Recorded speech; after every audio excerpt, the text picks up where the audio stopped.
exaltados, e os exaltados serão humilhados.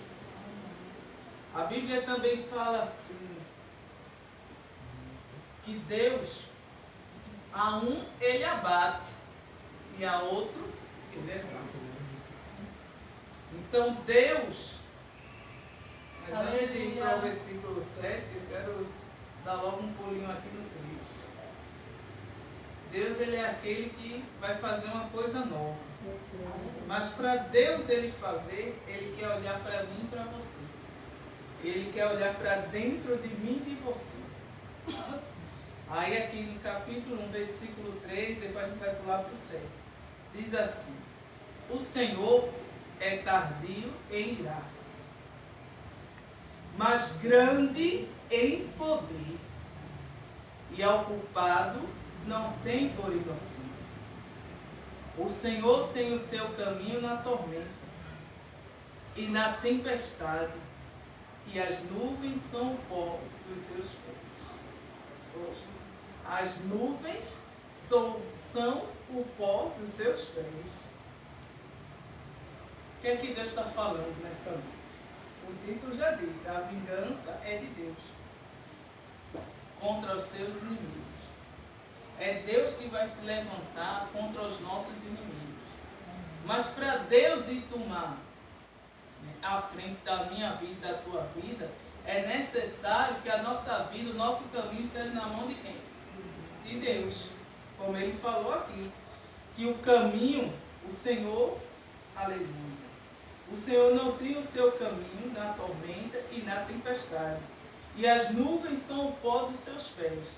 O Senhor, ele quer que o nosso caminho esteja à disposição dele. Ele quer que eu e você tão somente confie inteiramente nele. Por quê? Se ele tomar a direção da minha e da tua vida, tudo aquilo que estava para dar errado, dá o quê? Mas para dar certo, tem que estar na minha vida, com a minha vida nas mãos dele. Aleluia. Porque é ele que vai julgar a minha e a tua causa. A Bíblia diz assim: o justo não se justifica. Se eu e você está sendo justo diante de Deus, então eu e você não precisa se justificar não. Porque é Deus que vai tomar a frente e, se for necessário, Ele fala por mim e por você. Não precisa você ficar batendo de frente com alguém. Não precisa você falar nada. O próprio Deus vai te justificar. Tu és grande, Deus. Versículo 7. Aí ele diz: o Senhor é bom. A Bíblia vem nos falar também no livro de Lucas, quando o Senhor está falando ali do jovem rico. O jovem rico, ele tinha o seu coração nas riquezas. O jovem rico, o coração dele e a grandeza dele estava nas riquezas. Foi tanto que quando o Senhor Jesus disse a ele assim: conheces o mandamento? Porque ele veio e perguntou ao Senhor Jesus: o que é que eu faço para ser o quê? Salvo.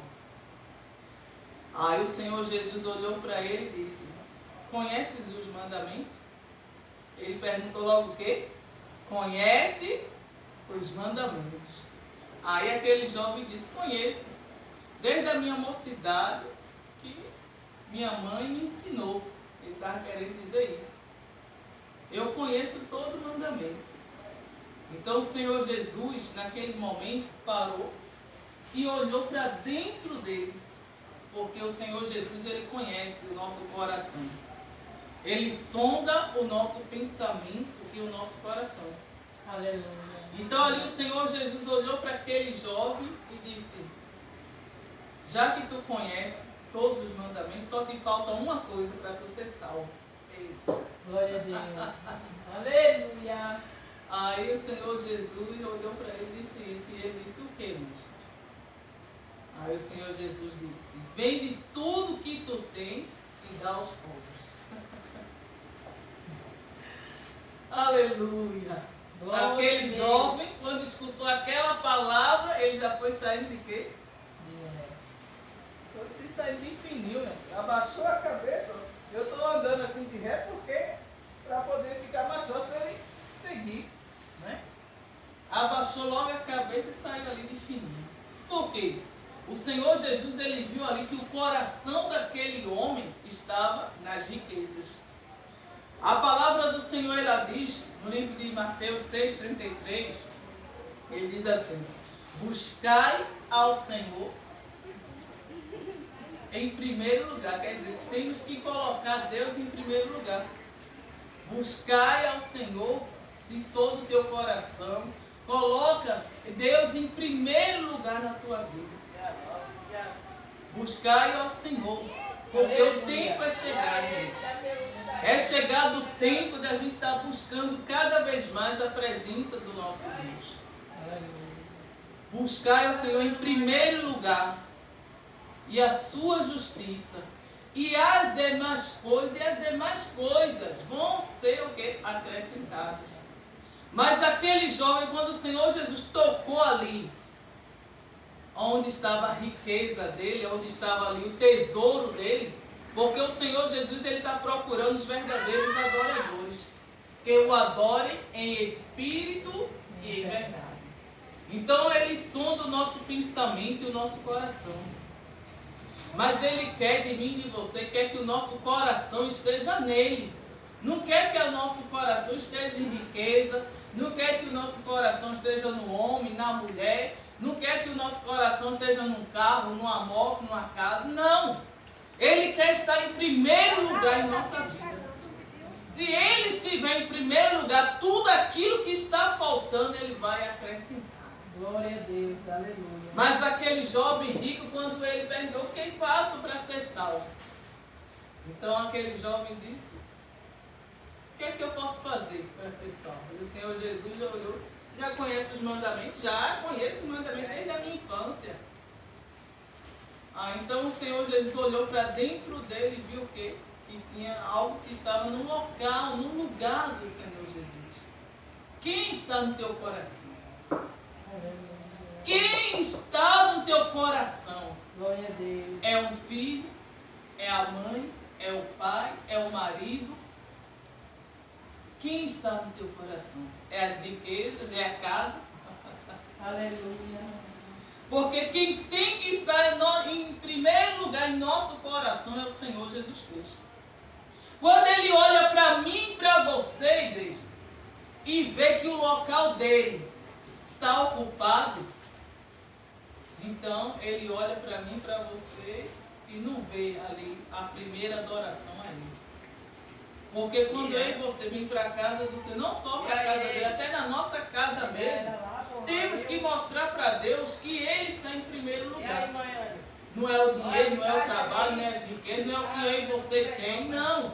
Quem tem que estar em primeiro lugar em nossas vidas é o Senhor Jesus. Aleluia. Então, quando a gente glorifica Ele, não, em primeiro lugar está o Senhor na minha vida. Mas não é só eu falar, eu tenho que mostrar com as minhas atitudes.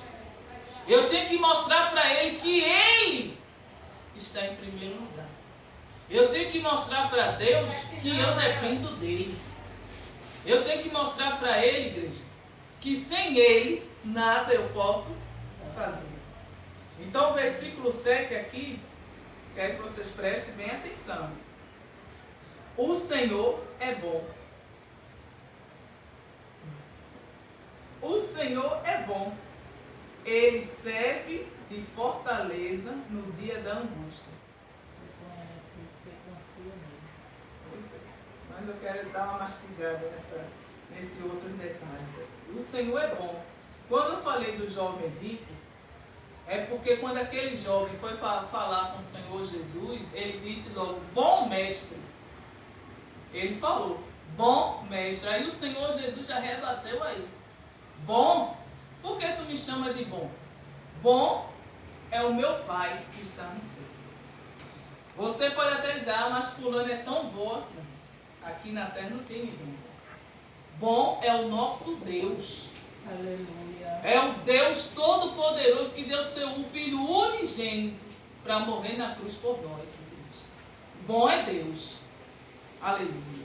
Então é por isso que eu falei no jovem rico. Mas a palavra diz mais assim: Ele serve de fortaleza no dia da angústia. Em quem você está buscando força?